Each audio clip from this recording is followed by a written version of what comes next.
Hey guys, this is Kostya Plays Chess.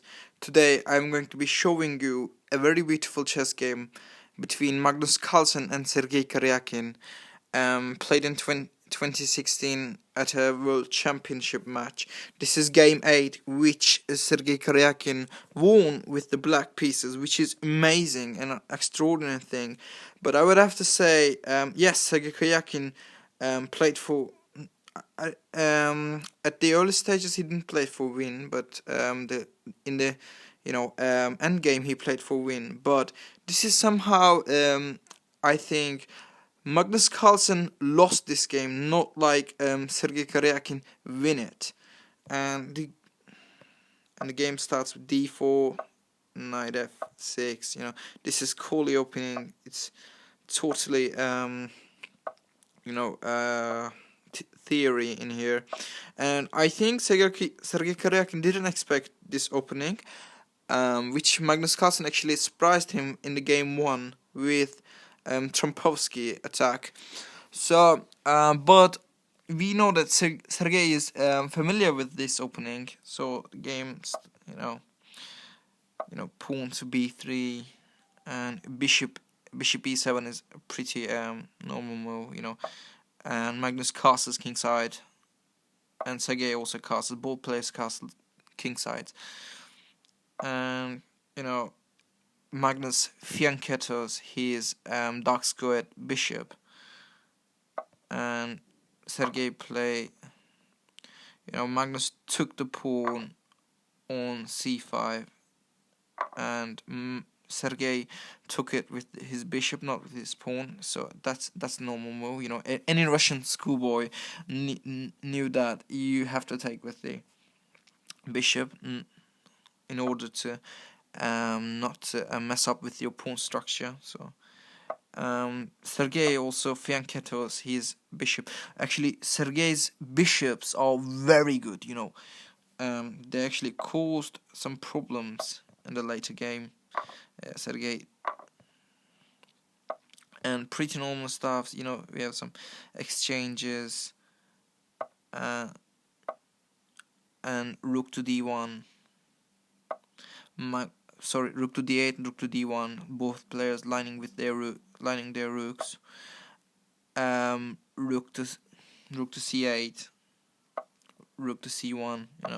Pretty normal thing. Sergei plays f8, knight f8, because he wants a defensive knight, and king has a defender right now. And Magnus plays e1, queen to e1.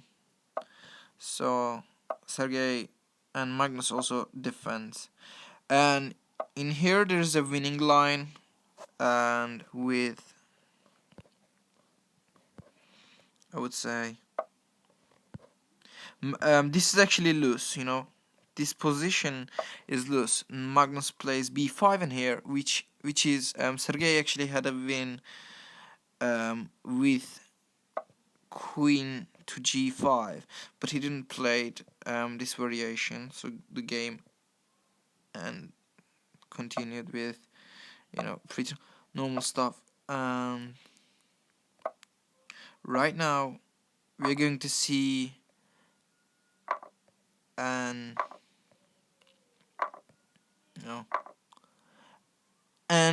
yes, there's a blunder. As soon as Magnus captured with the pawn, I said this a pawn will be dropped, and it will cause lots of problems. This was any Russian schoolboy, when you get a chess education in any country, that you shouldn't mess up with your pawn structure. So the better was rook takes, but Magnus took with the pawn, and the game continued with rook to b8, g3, and knight e5, which is actually for us knight e5. It's a very good square for knight, and black plays his bishop to g2 because of what, let's say any random move, and yeah, the queen is lost. So in order to defend this, black plays bishop to b2, h3, h6 by Karjakin, and Magnus actually plays very aggressive. It's actually not that aggressive, but a knight goes back to the d7 square. Now, yeah, Magnus plays a7, knight a7, and now we'll see that the a pawn will be dropped. Here is now Magnus drops another piece, another pawn, sacrifices another pawn. So, knight takes pawn, usual things. Check. And here, Magnus actually had a perpetual check in here, and also, but he doesn't go for it. Sorry. Magnus Carlsen doesn't go for the win. He had a perpetual check in here, but instead he doesn't want it.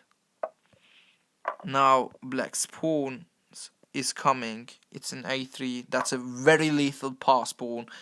So the game ends. And here, yes, this is the killer move,